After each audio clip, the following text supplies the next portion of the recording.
Thank you, everyone. Good afternoon. Appreciate our partners in the media being here today. It's Tuesday, April 7th, 2020. There are several fine individuals set to speak with you after me. Monica Hendrickson will bring you the Department of Public Health's report. Emily Cahill from the Park District is here. Amy Chanel's here from the Peoria County Sheriff's Office with some really important tips and information that everyone needs to have. And I have a couple of comments. Since I was last here, we have experienced some deaths due to coronavirus in central Illinois, both in Peoria and Tazewell counties. And I'm just going to pause for a moment of silence for those families and individuals and the caregivers of those in the hospitals who fought valiantly to try to help prevent the inevitable. And I'm just going to be silent for a few moments.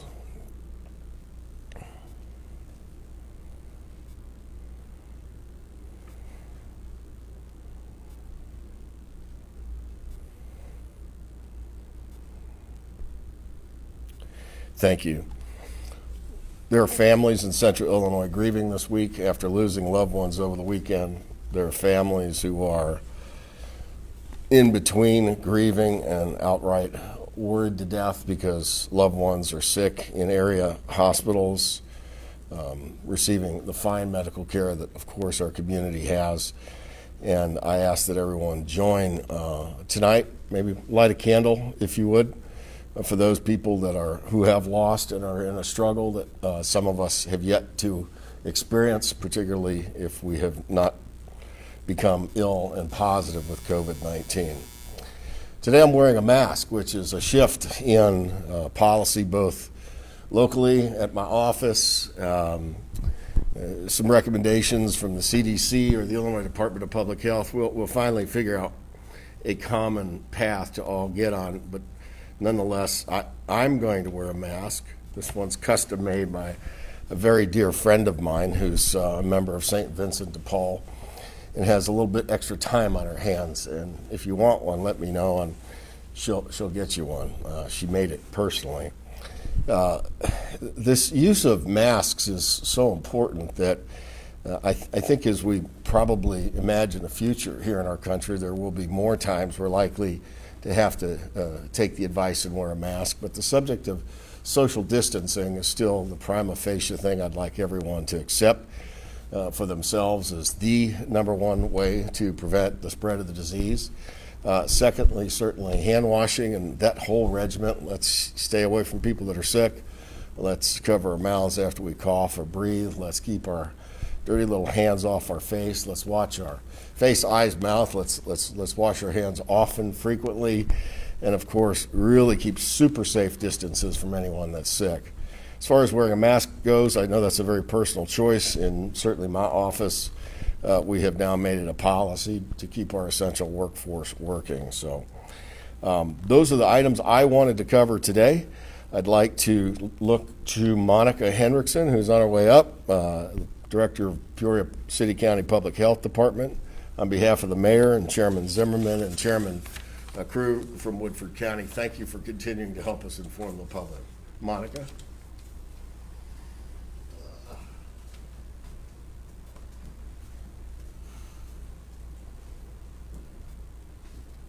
Thank you, Chairman Rand. To begin with is the Tri-County data for today, April 7th. In terms of confirmed cases to date for the Tri-County, we are at 37. There are 15 confirmed in Peoria County, 15 confirmed in Tazewell County, and 7 confirmed in Woodford County. In the past 8 days, we have had continuous growth of cases in the Tri-County region. Again, wanting to emphasize the fact that while the numbers seem small, it is only a snapshot and one data point that we are looking at, and the case count in our community continues to grow.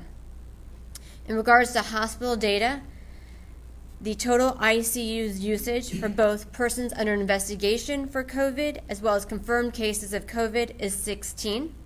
That accounts for approximately 10% of ICU ventilation units available in our community, and the total PUI and confirmed COVID cases in non-ICU beds is 36. Today, when the governor spoke, he really focused on all the various data points that we are looking for as a community to understand the aspects of what this looks like in terms of people getting tested, people recovering, our hospitals, our capacity, our ventilation capacity, all of that.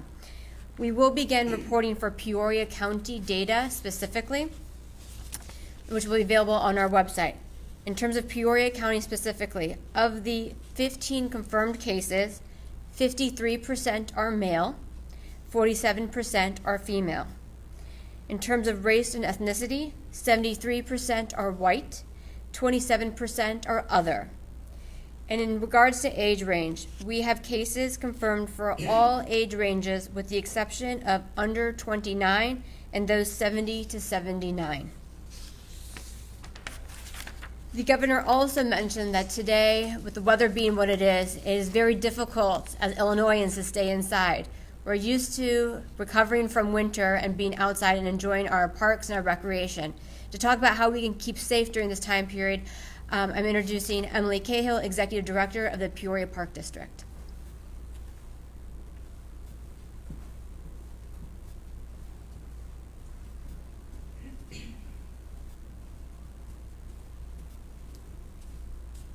Good afternoon. I want to thank Chairman Rand and Administrator Hendrickson for the opportunity to speak to you today.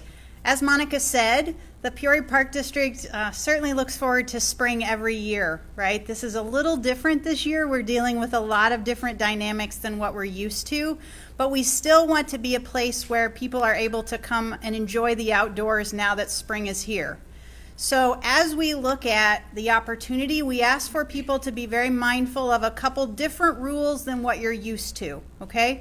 When you come out, we'd like for you to wash your hands before you come. Our public restrooms and water fountains are turned off, and we do not plan to open those in the foreseeable future because we want people to be safe and have that not be a space where they might be able to come in contact with germs, okay? We also want people to come with the people you live with, right? Come with your immediate family, enjoy the outdoors in the ways that the governor has referenced as part of his executive order and his ongoing conversations with the state. That means walking, hiking, and biking primarily. We know that people love to get out and play basketball or kick a soccer ball or play football in open fields. We ask people to think about that differently now. Not only should you really come with the people that you live with, but you need to keep your group size under 10. That's the rule that we have really been applying to all the opportunities for recreation in our parks. And certainly that was why last week we made the difficult decision to remove the basketball rims from our basketball courts. That naturally brought groups together of more than 10, and we felt that that was not in support of the public health mission that we've been asked to support. And so we wanted to take those rims down to remove that opportunity for large groups to gather and for germs to spread.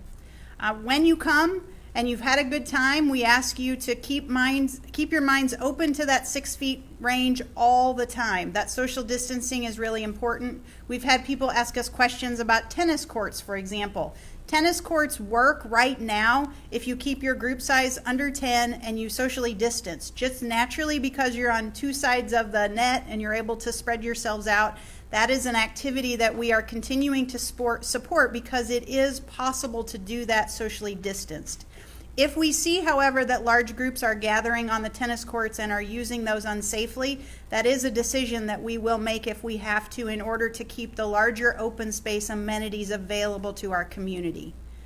After you've had a great time in our parks, we hope you go home and you wash your hands again, right? I think everybody has said that today. Wash your hands, 6 feet, 10 people or fewer in your group. Those are the biggest points that I want to continue to articulate. It is gorgeous outside. I went to Bradley Park on my way here today to get one of our signs that we have placed in all of our parks and along our trails to remind people of the rules.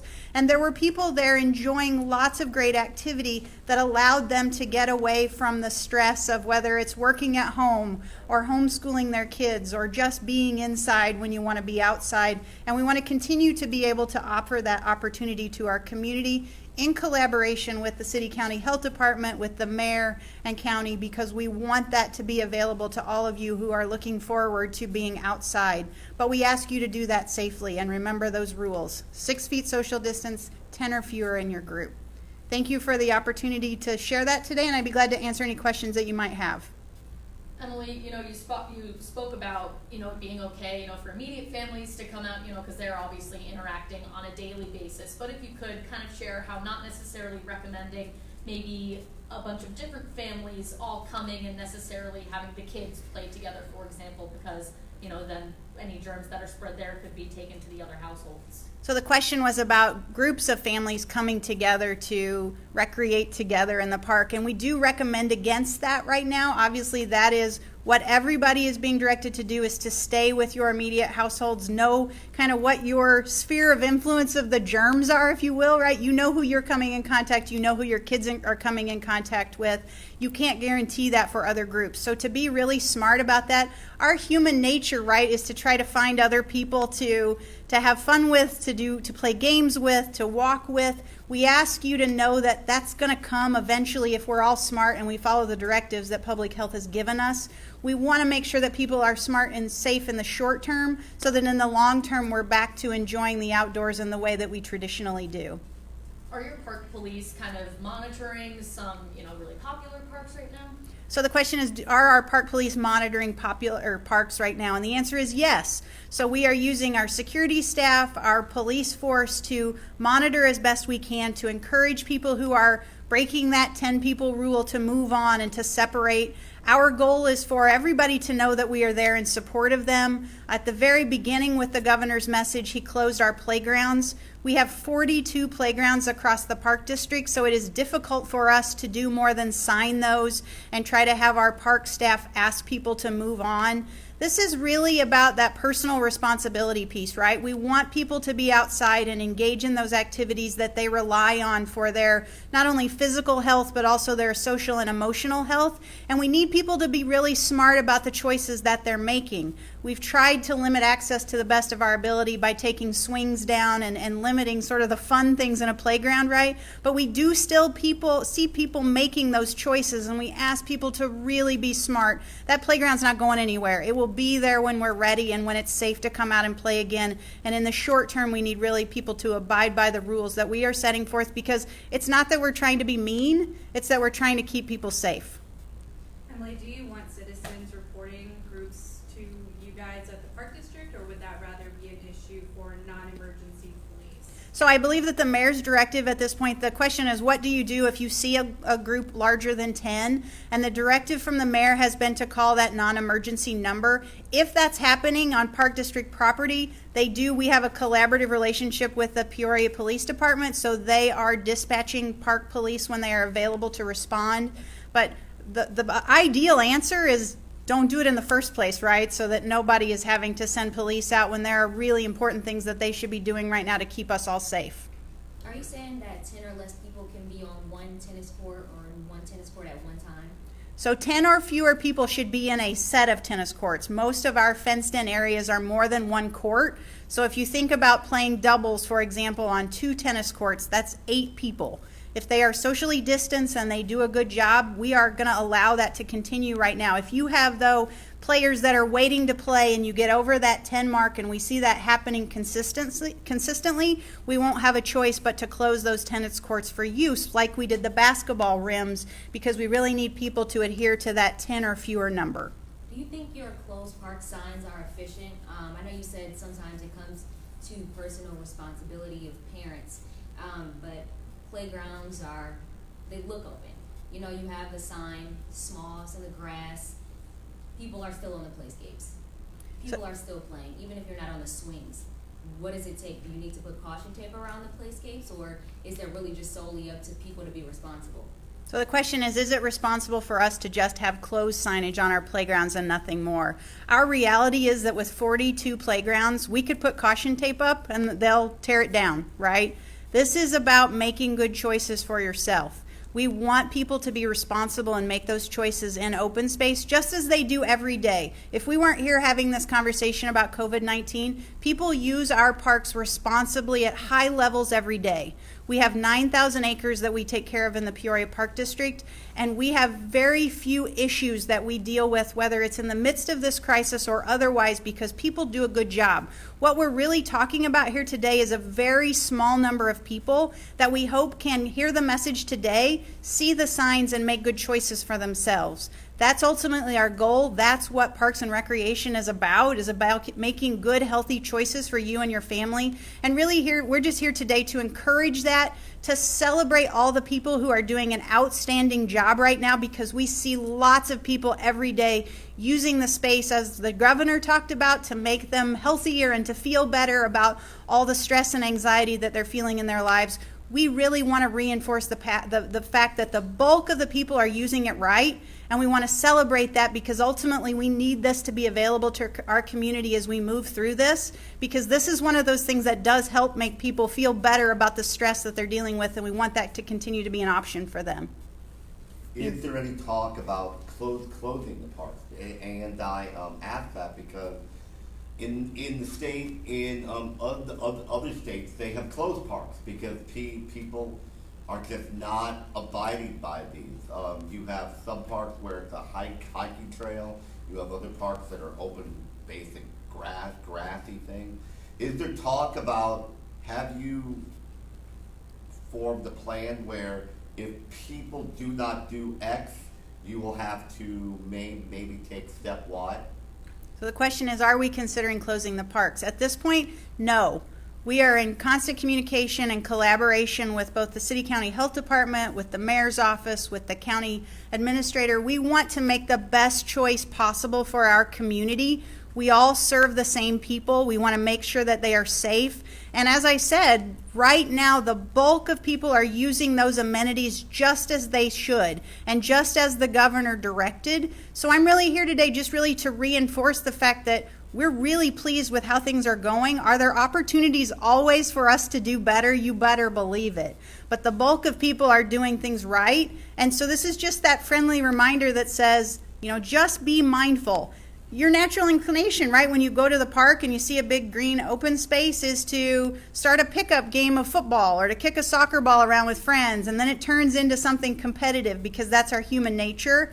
We need people to just take that minute, pause, breathe, and say, you know what, I need to use the park differently today. And we're seeing that most people are doing that right, and we want to continue to be that resource, especially in this time where stress levels are higher, where we're seeing people struggling with depression or anxiety. We know, and there's tons of research out there that talks about the positive impact of even being outside for 20 minutes, right? I sat outside and had a meeting in the park today as opposed to sitting in my office. I'm ready to answer your questions today because I had that opportunity, right? We don't want to take that away from people, and it's something that's putting resources in a place to police something when they should be used somewhere else that makes our community safer. So we want to make sure that we're a part of the solution, that we're allocating resources appropriately, and so our goal is to not reach that point because we are continuing to share that message, whether it's with a sign or on social media or here today, to remind people of what those expectations are and to celebrate the fact that people are doing an outstanding job. Speaking of social media, you guys have been posting tips and ideas and thoughts. Have you guys been getting any type of feedback on what you're doing on social media? And in a weird way, are you finding that maybe the parks are getting a bit of love that maybe we all kind of took for granted? So Andy asked if we are getting good feedback on social media and if this is really, you know what, it is an interesting opportunity that Andy talked about. Is this an opportunity to celebrate the value of parks in a way that we haven't been able to engage the community in before? And I will speak to for myself and say over these last 3 weeks, normally this time of year I would have been at what feels like 87 different kids activities, and I would have been working really late, and those things aren't happening now. And we're spending time outside. We're going for family walks. We're playing games in the grass. And I think as people slow down, I hope that this is one of those things that when the germs go away, that this stays, because getting people outside, enjoying walks on our trails, seeing the number of people who are safely using not only Forest Park Nature Center, but the 52 miles of trails that we're able to offer here in Peoria is something that we hope that's one of the good memories that comes from this, and that people continue to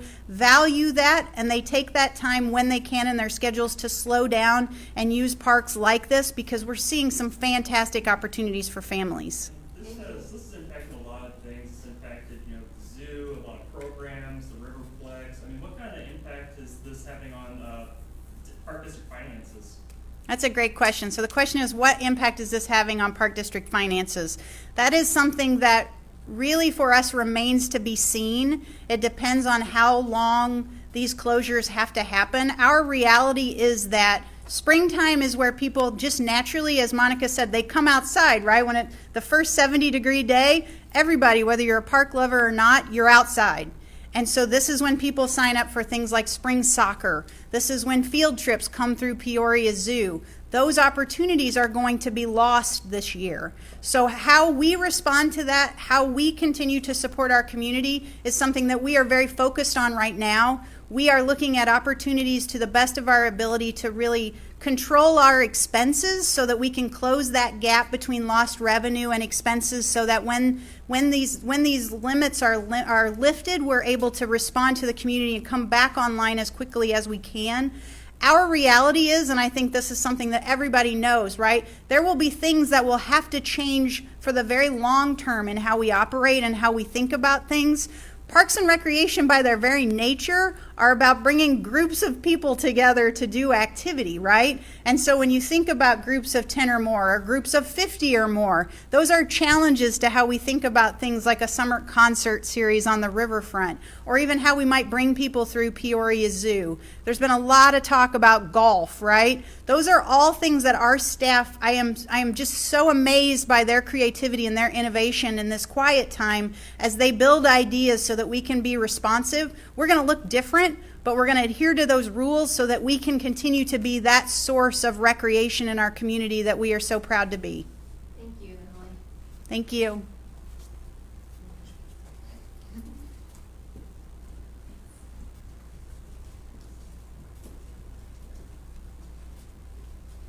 Our next speaker is Amy Chanel, who is the Victim Service Coordinator for the Peoria County Sheriff's Office, to talk about individuals that are taking advantage of people during these difficult times.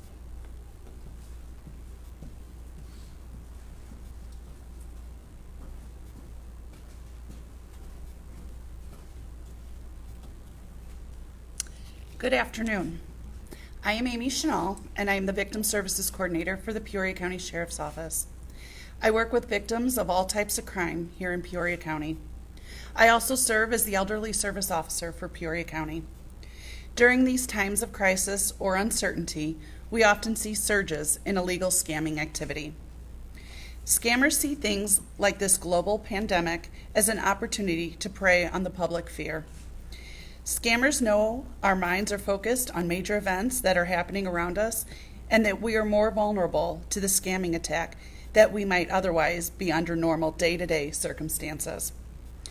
Like the COVID-19 virus itself, Peoria County residents are not immune to the effects of these coronavirus-themed scams that are impacting people globally.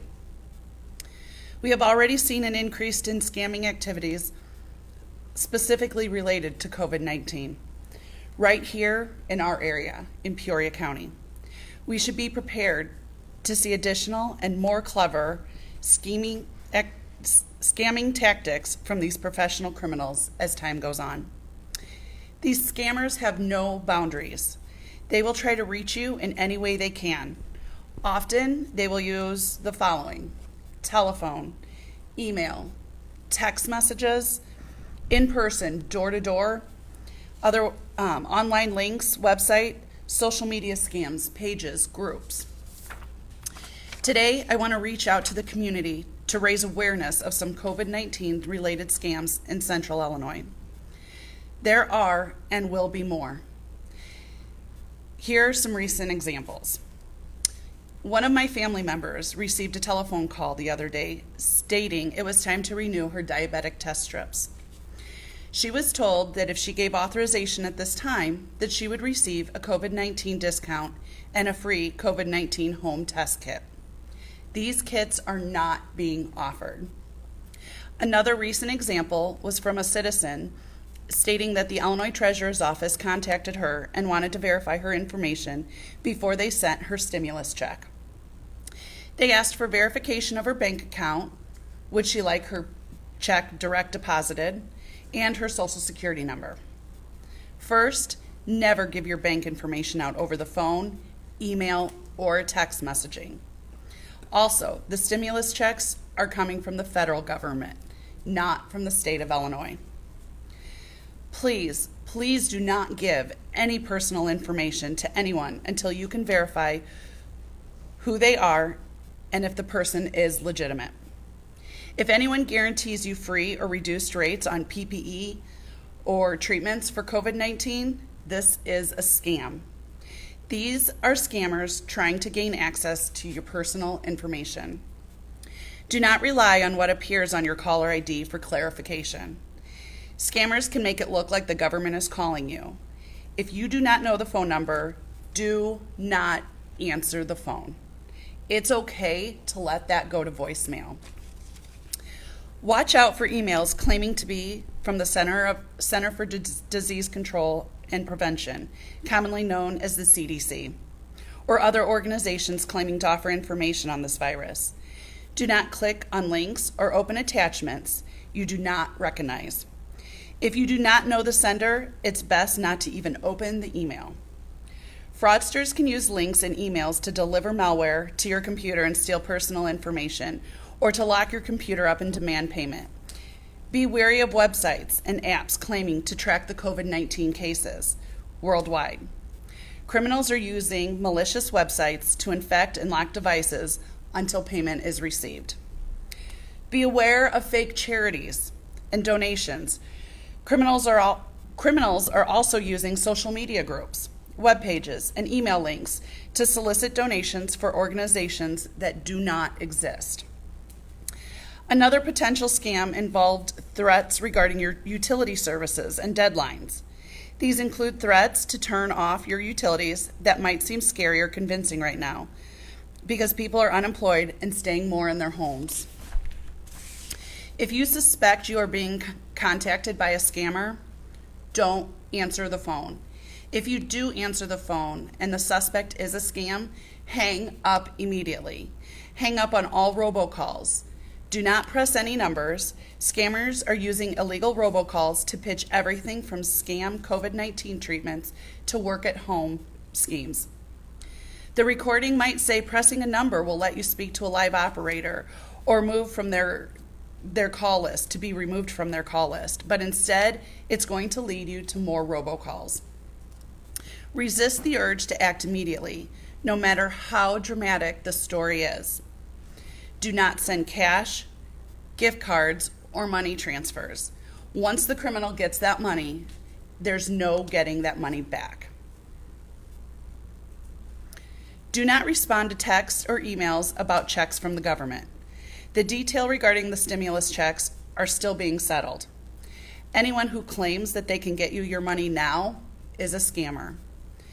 Feel free to contact me at the sheriff's office. Currently, it's even more important to remember our loved ones and our senior population. Things community members here can do include, we can all check in and socialize by telephone. We should listen for any cues, clues, or mention of any suspicious phone calls or emails that they have received. We could always remind family members to be cautious and suspicious of these scams. We should remind them frequently so they remain alert. We can offer to call, verify the legitimacy of a caller or phone number for a family member. If a family member does not have access to looking up the Social Security Administration, Medicare, utility companies, etc., we can offer to do that for them. Remember, the Order of Protection Office at the Peoria County Courthouse is also still available. Their phone number is 309-672-6074. The Center for Prevention of Abuse hotline is 1-800-559-7233. They are available to assist with elder abuse, domestic violence, or sexual assault. If you are in trouble and cannot call 911, if you are here in Peoria County, remember you can text 911. Simply send a text 911 and type on your phone as you normally would. Please remember to include your location. The Heart of Illinois United Way 211 service is also available. The hotline is available to answer questions or direct you to resources you may need during this time, including medical care, rent, utility assistance, and legal help. In conclusion, it's important to remember the following. It's okay to be suspicious during times like this. There is no such thing as being overly cautious when it comes to protecting yourselves or loved ones from these scams. Always take the time to verify the legitimacy of the call, email, or text message. If you are not sure if something is legitimate, take the time and give yourself the opportunity to verify it. If someone is pressuring you to act immediately or else, they are likely scamming you. Call to check on your family members, friends, neighbors, especially our elderly community. Lonely seniors, residents tend to be more vulnerable to persuasive scammers. Again, my name is Amy Chanel, the Victim Services Coordinator for the Peoria County Sheriff's Office.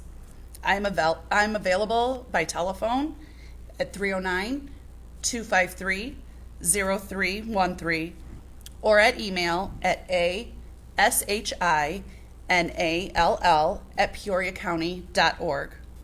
I can help assist with any kind of scammers, financial abuse, elder abuse, domestic violence, sexual assault, or anybody who may be a victim of a crime. Thank you. I will be available for questions. Did you mention that some scammers go as far as to knock on your door? Yes, they have been. And why should that already be a red flag? Because of the exactly what we're here doing today, the social distancing. Nobody is going door to door. Nobody's going to be knocking on your door. Don't answer the door. I know it's almost impossible to quantify sometimes, but talking a lot about all these different scams and they get more and more creative. Is there any way to know how much scams like this have increased since this pandemic started? I view the reports for Peoria County daily, and I can say that they are still happening. There are several reports that come in daily. Some of these cases might not be $100 or $200. They're thousands upon thousands of dollars. And it's really important for me to make sure our community knows that it's happening here in our community. It's not just other states or big cities. It's happening here in our community.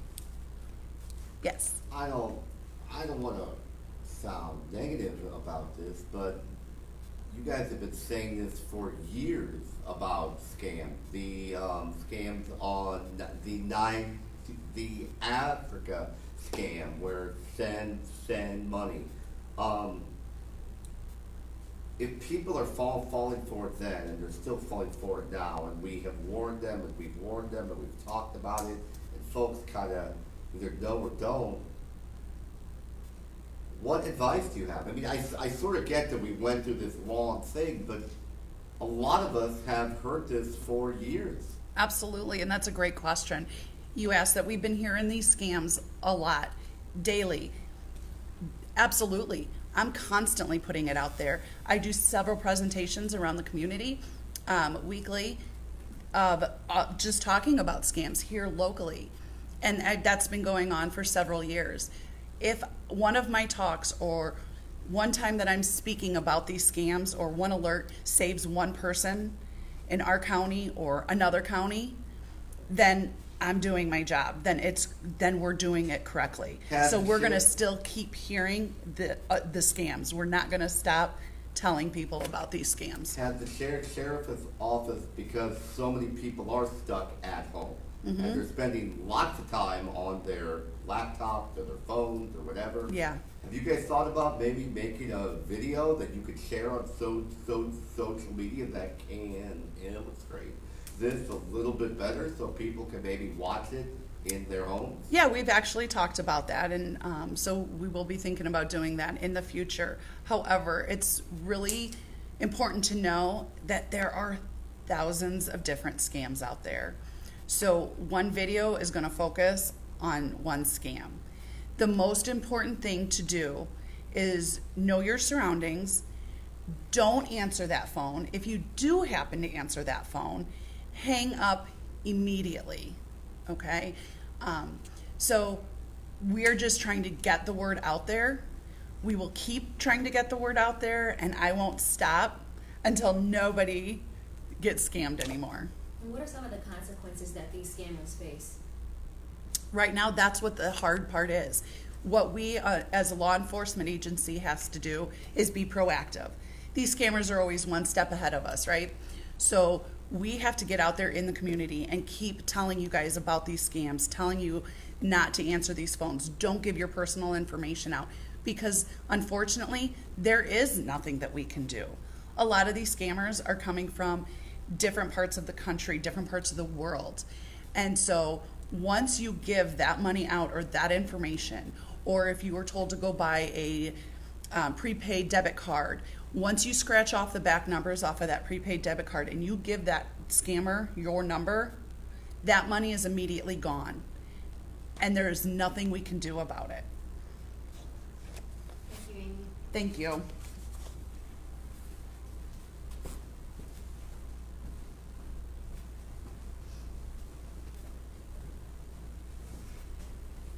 Before we end today's briefing, again, I wanted to focus on the fact that this continues to be National Public Health Week, and today's focus is maternal and child health, ensuring that mothers and babies are healthy throughout their lifespan. Within Peoria County, the Partnership for a Healthy Community is focused on decreasing preterm births amongst our Peoria County infants. This includes promoting evidence-based programming such as centering pregnancy, increasing prenatal access, and supporting programs such as home visiting and WIC. During this challenging time, WIC provides a key service to pregnant and postpartum women and children 0 to 5. The WIC program within Peoria County, Tazewell County, and Woodford County continue to take new clients and provide various food options. This includes expanded food options as well as provide formula vouchers. It's easy to sign up. You can call the Peoria City County Health Department at 309-679-6076. And in this summer, we are moving towards an electric card system instead of the paper vouchers, which will make it easier to load the food options onto a card, as well as quicker access in groceries at grocery checkouts. All counties in Illinois have WIC programming, and again, if you are interested, please reach out to that county's health department.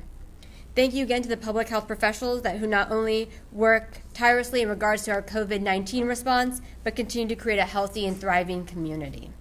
Thank you. So this again is about animals, and we talked a little bit about this last week. Apparently there was a report that a tiger in New York tested positive for COVID-19.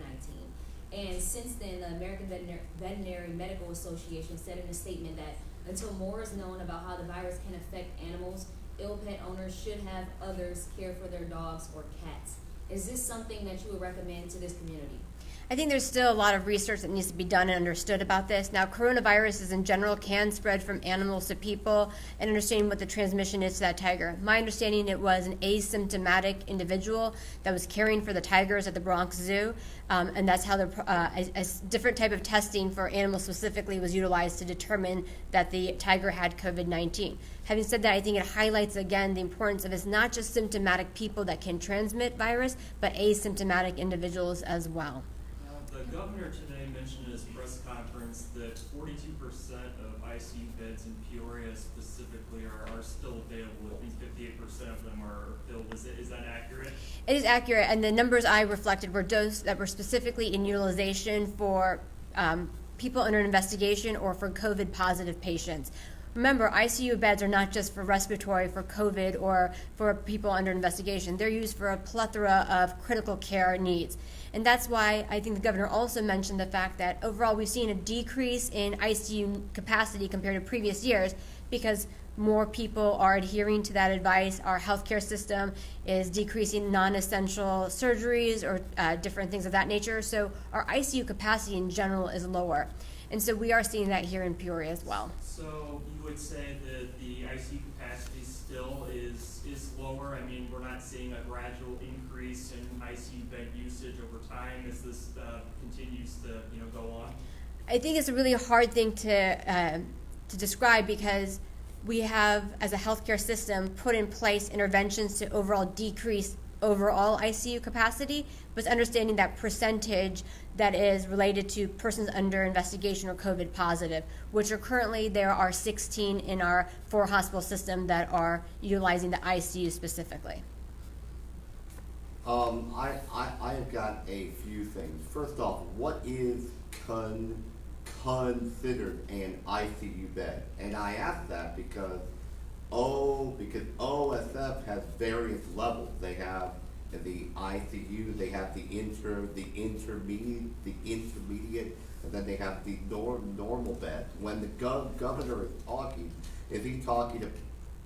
What is an ICU bed? What makes it an ICU bed? I don't have that definition with me that we are using as a criteria for the state's numbers, but our Joint Information Center can send you a document that breaks down what is included in it, which includes things such as your PIC ICU as well. Okay, and then when we hear that there's, what Tim back there was asking is that have we seen a rise? The governor said that we have less than half of our beds still open in the ICU level. You're saying there's only 16 that are COVID or COVID related or thought to be COVID. Should we as an area here be worried about this or no? At this point in time today, I think we are within our capacity for our ICU beds. We roughly have about 300 ICU beds in our area. The reason why it's a difficult question to answer is because a comparison from year to year in terms of capacity doesn't exist because we've done mechanisms to decrease utilization of our healthcare system. Examples include canceling non-essential surgeries.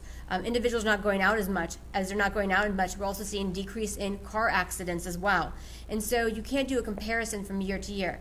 But the understanding is that with our 300 beds within our area, we are still within our capacity to give standard care to those individuals who need it. Okay, and then I have one last thing. According to the governor's office, they sent out a press release on this. I believe that the governor's office said we only had 229 ICU beds. I think I might be off by a bit, but it certainly was not close to 3. How would you? Whose number is right?